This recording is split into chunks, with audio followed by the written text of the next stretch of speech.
आज मन की बात करेंगे प्रधानमंत्री नरेंद्र मोदी। कार्यक्रम के 134वें एपिसोड का होगा प्रसारण। पेट्रोल डीजल के रेट और महंगाई पर कर सकते हैं बात। आज विवाह बंधन में बंधेंगे बेमेतरा विधायक दीपेश साहू। सामूहिक समारोह में करेंगे सादगी वाली शादी। बैलगाड़ी से पहुंचेगी बारात। सीएम साय समेत कई मंत्री होंगे शामिल।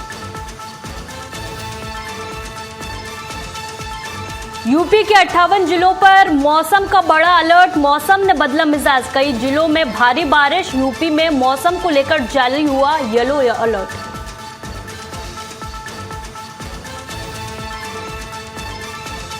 सूर्या मर्डर केस में गाजियाबाद पुलिस का बड़ा एक्शन। मुख्य आरोपी असद को एनकाउंटर में किया ढेर। बकरीद के दिन हुई थी सूर्या की हत्या।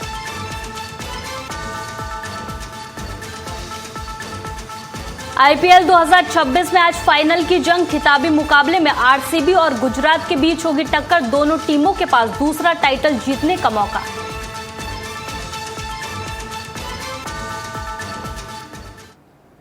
आज मन की बात करने वाले मन की बात के 134वें एपिसोड का आज प्रसारण किया जाएगा। बता दें कि सुबह 11 बजे मन की बात कार्यक्रम का प्रसारण होगा। कई मुद्दों पर अपनी बात पीएम मोदी इस दौरान रखेंगे। पेट्रोल डीजल और महंगाई पर पीएम मोदी बात कर सकते हैं।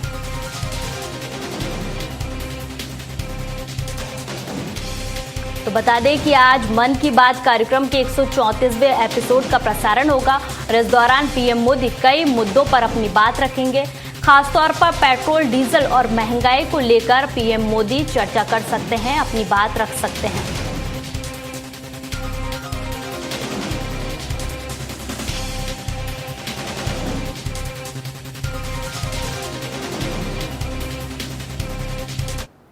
सूर्या मर्डर केस में गाजियाबाद पुलिस का एक्शन। मुख्य आरोपी असद एनकाउंटर में ढेर किया गया। असद पर 50,000 का इनाम था। बकरीद के दिन सूर्या की हत्या की गई थी।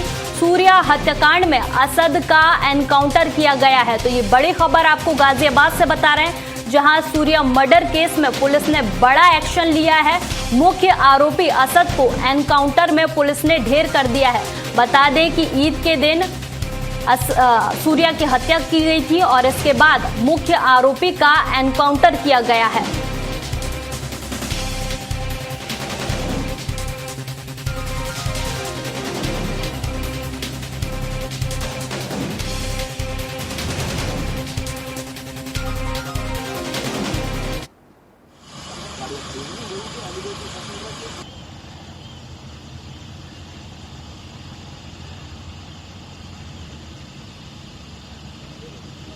और खबर पर ज्यादा जानकारी के साथ हमारे साथ संवाददाता पवन सिंह जुड़ गए हैं।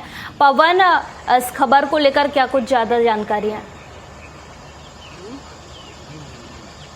चर्चा में आ गई थी, जो कि इसे लेकर बहुत सारे हिंदू संगठन एक साथ एकजुट हो गए थे और इसके लिए जो भी इसके अपराधी थे उसके जो है पकड़े जाने की, इनकाउंटर की जो है वो पूरी तरह से सब मांग कर रहे थे। क्योंकि यह घटना ईद के दिन की है। ऐसा बताया जा रहा है कि उसको ईद के दिन बुलाया गया और बुला करके उसको मार दिया गया। लेकिन पुलिस ने जो कहानी बताई है, पुलिस का ये कहना है कि वो बाइक से जा रहा था और बाइक से ही दुर्घटना हुई है, जिसकी वजह से उसकी मौत हुई है। लेकिन अभी यह पूरी तरह से राज साफ नहीं हो पाया है कि आखिरकार क्या कारण थे।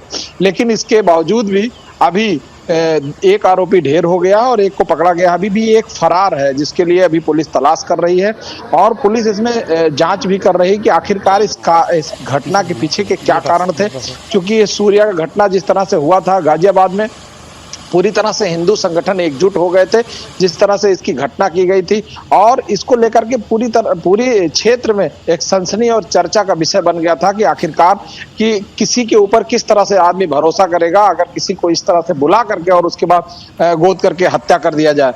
और सबसे बड़ी बात है कि पुलिस, गाजियाबाद पुलिस काफी सक्रिय है। जे रविंद्र गौड़ के जमाने में या उनके कार्यकाल में यह 7वां फुल इनकाउंटर है वहां पुलिस का।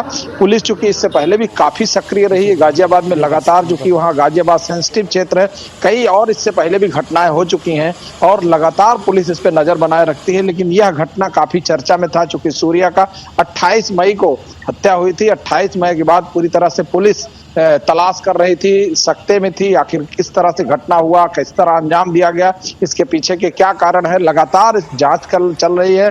प्रयास चल रहा है कि आखिरकार इसके पीछे के क्या कारण रहे, लेकिन ये मामला पूरी तरह से हिंदुत्व फेवर का था। हिंदुत्व के जितने भी संगठन थे वो एकजुट हो गए थे और लगातार इसकी मांग कर रहे थे कि इसके जो भी अपराधी हैं उन्हें गिरफ्तार किया जाए और पुलिस इस पे एक्शन ले। इसी घटनाक्रम में यह सामने आया जो आज पुलिस ने भोर में एक जवाबी कार्रवाई में एक जो आरोपी था उसको ढेर कर दिया। जी बिल्कुल पवन, तो यूपी की जो पुलिस है वो लगातार कानून व्यवस्था को लेकर सख्त नजर आ रही है और इसी के तहत मुठभेड़ में इसका आरोपी का एनकाउंटर किया गया है। तमाम जानकारी के लिए आपको बहुत बहुत शुक्रिया। लखनऊ से आपको खबर बता रहे हैं जहां खराब मौसम का असर उड़ानों पर पड़ा। खराब मौसम के चलते फ्लाइट लखनऊ डाइवर्ट की गई। पुणे से दिल्ली जा रही एयर इंडिया की फ्लाइट डाइवर्ट की गई है। दिल्ली जा रही फ्लाइट लखनऊ के अमौसी एयरपोर्ट पर उतरी। रात करीब 9:40 बजे सीसीएस एयरपोर्ट विमान पहुंचा। फ्लाइट में कुल 166 यात्री सवार थे। यात्री मौसम सामान्य होने का इंतजार करते रहे। क्रू की ड्यूटी अवधि पूरी होने पर उड़ान रद्द कर दी गई। उड़ान रद्द होने की सूचना पर यात्रियों में नाराजगी देखी गई।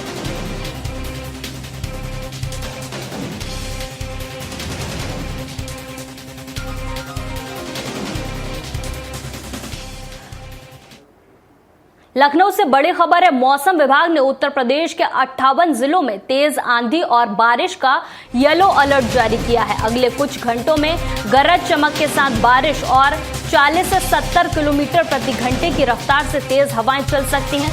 बीते 24 घंटे में इटावा में सबसे ज्यादा 56 मिमी बारिश दर्ज हुई। लोगों को सतर्क रहने की सलाह दी गई है।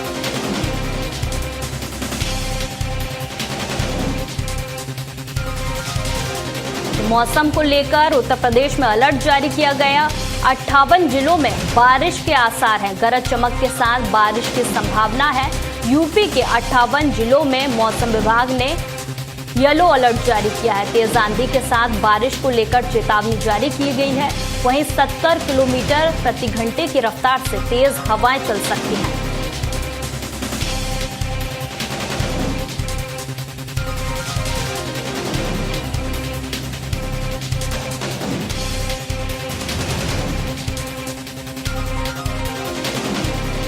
हरदोई पहुंचे प्रदेश सरकार के मंत्री नितिन अग्रवाल ने टीएमसी सांसद अभिषेक बनर्जी पर हुए हमले को लेकर बड़ा बयान दिया। उन्होंने कहा कि बंगाल में पिछले 15 वर्षों में जिन गुंडों और माफियाओं को संरक्षण दिया गया, आज वही लोग टीएमसी नेताओं के खिलाफ खड़े हो रहे हैं। मंत्री ने कहा कि ईश्वर की लाठी में आवाज नहीं होती और जो बोया जाता है वही काटना पड़ता है। वहीं उत्तर प्रदेश में बिजली बिल बढ़ने के सवाल पर उन्होंने कहा कि अंतर्राष्ट्रीय परिस्थितियों और ऊर्जा संकट के कारण फ्यूल लागत बढ़ी है। उन्होंने बताया कि कई देशों में ऐसी स्थिति बनी हुई है। मंत्री ने लोगों से धैर्य रखने और इस कठिन समय में देश के साथ खड़े रहने की अपील की। उन्होंने भरोसा दिलाया कि हालात सामान्य होने पर सरकार उचित फैसला करेगी।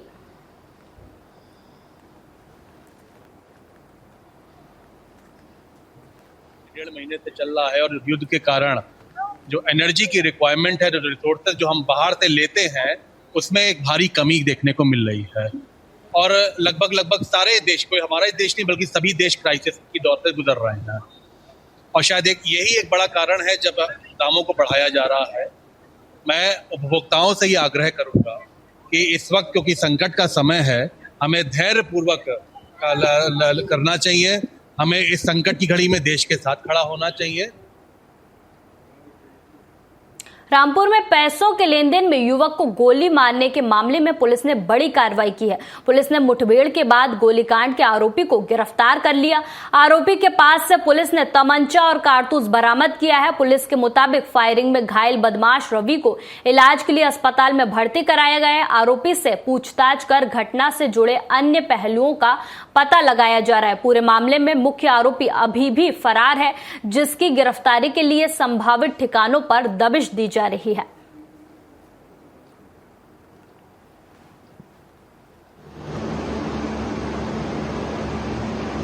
उसी के घटना के अनावरण के क्रम में टीमें चेकिंग कर रही थी, एक अभियुक्त की तलाश में थी। उस दौरान जब उसने अभियुक्त को अपने को गिरता हुआ देखा तो उसने पुलिस पार्टी पे भी फायर किया। पुलिस पार्टी ने आत्मरक्षार्थ उस पर फायर किया, जिसमें एक गोली उस युवक को भी लगी है। उस युवक को तत्काल उपचार हेतु भर्ती कराया गया है।